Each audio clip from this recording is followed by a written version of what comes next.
لہذا کچیری لګوټه نه وي نو باید کم سے کم په خولۍ کې ضرور ملبس هغه هم د مسجد جالي خولۍ چې پرتې دي په دې ښارو کې به تاسو لیدلي فدای کې لمونځ مکروه دی فدای کې لمونځ کتابونه جایز دی خو مکروه دی دا په ښارو کې چې دا خولیانې پرتې دي د جالي خولیانې ماځ د لمانځه لپاره سر کوي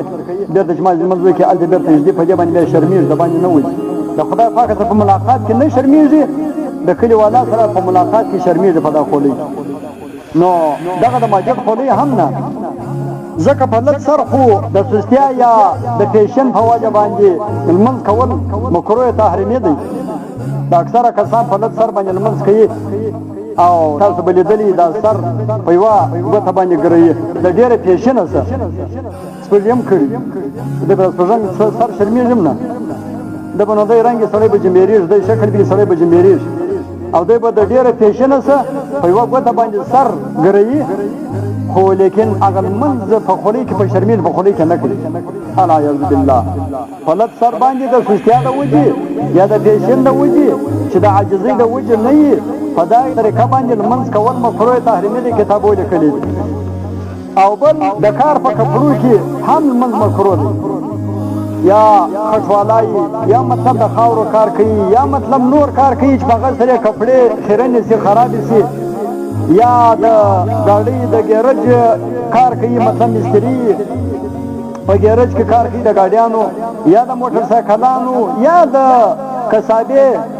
نو بیا چې کله د لمانځه وخت راشي بس په هغه کپړو کې بس مازې بیا لمونځ کوي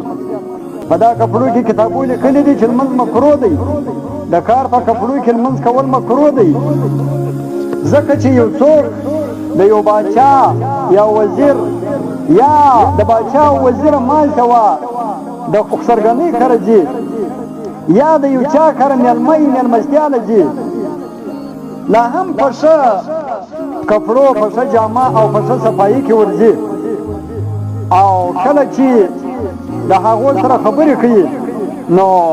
په ډېر ادب او احترام سره خبرې کوي یعنی بې ځایه خبرې او بې ځایه حرکتونه نه کوي نو لہذا اوس که یو څوک په لمانځه کې د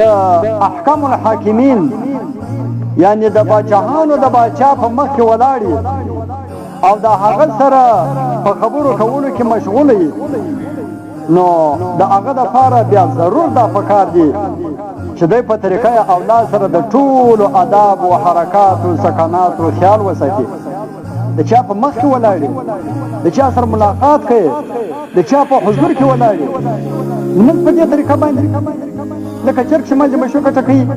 یا په لږ سر باندې یا په خیرونه کپړو کې دا مکروه دا رقم طریقه باید سړی نه وي مکروه دا معنا چې د لمانځه څخه ذمه خلاصه شوله خو ثواب چې کوم په ورځ د قیامت د خیال دی الله پاک هغه بیانوي خالي بس مازې غاړې خلاص ویلې بس ځان یې مازې خلاص په ورځ د قیامت چې د ده کومه تمنا ده او کوم په لمانځه باندې الله جل جلاله و انسان د درجې او ثوابونه ورکوي هغه په ورځ د قیامت و ده ته د دا کراهت په وجه باندې نه میلاویږي الله تعالی دې موږ ټولو ته هدایت وکړي مفتي عبد الجبار مفتي عبد الجبار خدایا ستاد دین خادم بچی د هوا ادم خدایا ستاد دین خادم بچی د هوا ادم